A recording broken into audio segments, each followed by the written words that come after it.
Hello everybody, today we're gonna see how to move your contacts from a mobile into another. First, you need to install this application. After that, open it.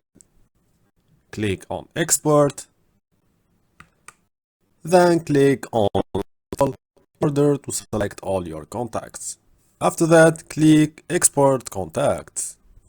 Then select the VCF file and click on Backup. After a few seconds, click OK. After that, the application has been generated a VCF file ready to be shared to another device. So you need to share this file to another device in order to get all the contacts from your device to another.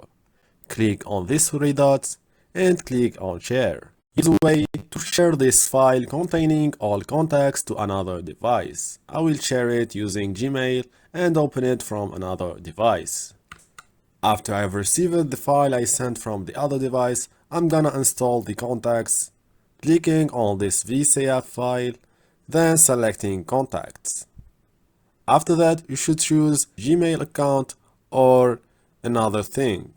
Click on your Gmail account and yeah, the contacts will be imported shortly. You should wait for some seconds and you will get the contacts from the other device into your new device. If you like this tutorial, please subscribe to the channel, like the video, and peace.